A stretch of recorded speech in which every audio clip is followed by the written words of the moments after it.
السلام علیکم۔ بیان کیا جاتا ہے کہ چند سال قبل ایک جماعت مانسہرہ سے آگے ایک چھوٹے سے قصبے میں گئی۔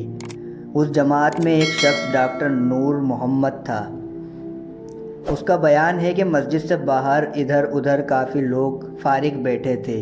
ہم لوگ ان کے پاس گئے اور مسجد میں آنے کی دعوت دی تاکہ وہ تعلیم میں شریک ہو سکیں۔ کچھ لوگ ہمارے ساتھ مسجد میں آنے پر تیار ہو گئے۔ ایک صاحب نے کہا کہ میں نماز کے وقت آؤں گا اور نماز کے بعد عذاب قبر کا ایک واقعہ آپ لوگوں کو سناؤں گا۔ چنانچہ ظہر کی نماز کے بعد یہ شخص ہمارے پاس بیٹھ گیا۔ اپنا تعارف کروایا کہ وہ ریٹائرڈ فوجی نوجوان تھا۔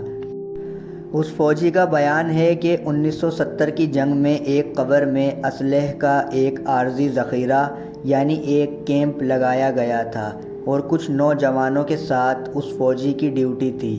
دن کا وقت تھا اور کوئی خاص کام نہیں تھا، چنانچہ اس نے قبرستان میں گھومنا شروع کر دیا۔ اس کا گزر ایک پرانی قبر کے پاس سے ہوا تو یوں محسوس ہوا جیسے قبر کے اندر سے ہڈیاں ٹوٹنے کی آواز آ رہی ہے۔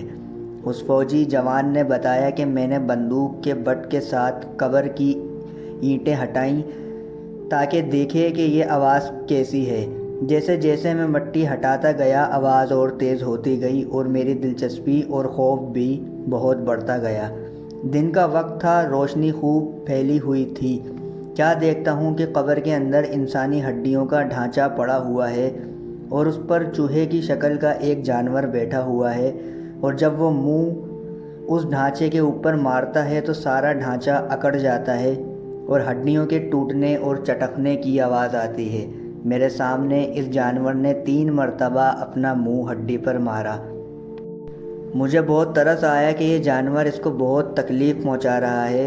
چنانچہ رائفل سے جب میں نے اس جانور کو مارنے کا ارادہ کیا تو وہ مٹی میں چھپ گیا۔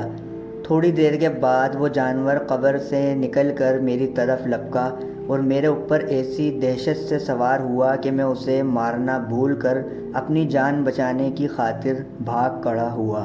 کافی دور جانے کے بعد میں نے مڑ کر دیکھا، وہ جانور میرے پیچھے تیزی سے بھاگا آ رہا تھا۔ قریب ہی پانی کا ایک گڑھا تھا۔ جانور سے بچنے کے لیے میں اس جوہڑ یعنی گڑھے میں داخل ہو گیا۔ میں نے پیچھے مڑ کر دیکھا کہ جانور جوہڑ کے کنارے پر آ کر رک گیا ہے اور کچھ دیر کے بعد اس نے اپنا منہ پانی میں ڈال دیا۔ یکدم پانی کھولنے لگا۔